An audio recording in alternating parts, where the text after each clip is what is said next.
Hi friends, எங்கள் பாப்பா எப்படி சாமி கும்பிட்றான்னு சொல்லிட்டு பாருங்கள். டெய்லி குளித்து முடிச்சுட்டு அப்பாவும் பொண்ணும் இப்படி தான் இப்போ சாமி கும்பிட்டுட்ருக்காங்க. இது ஒரு பழக்கமாகவே மாறிடுச்சு.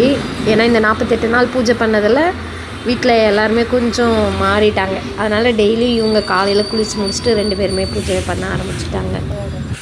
பாப்பா விநாயகர் துதி, முருகர் துதி, சரஸ்வதி துதி, முருகரோட திருப்புகழெல்லாம் பாடிட்டு போவாங்க. கேளுங்க எப்படி. விநாயகர் துதி. பாலும் தெளித்தேனும் பாகும் பருப்பும் இவை 4ம் கலந்துனக்கு நான் தருவேன். கோலம் செய் துங்க கழிமுகத்து தூமணியே, நீ எனக்கு சங்கத்தமிழ் 3 தா. முருகனே செந்தில் முதல்வனே, மாயோன் மகனே, ஈசன் மகனே, ஒரு கை முகன் தம்பியே, என்னுடைய தந்தைக்கால் எப்பொழுதும் தம்பியை கை தொழுவேன் நான். சரஸ்வதி துதி.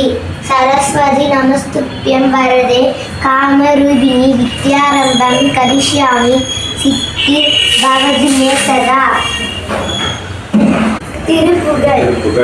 ஏறுமையில் ஏறி விளையாடும் முகம் ஒன்றே, ஈசனுடன் ஞானமொழி பேசும் முகம் ஒன்றே, கூறு முடியாத வினை தீர்க்கும் முகம் ஒன்றே, குன்று மேல் வாங்கி நின்ற முகம் ஒன்றே, மாறுபடு சூழலை வரைத்த முகம் ஒன்றே, வள்ளியை மனப்புணர வந்த முகம் ஒன்றே, ஆறுமுகமான பொருளியர்கள் வேண்டும் ஆதியர் நாச்சலம் அமர்ந்த பெருமாளே.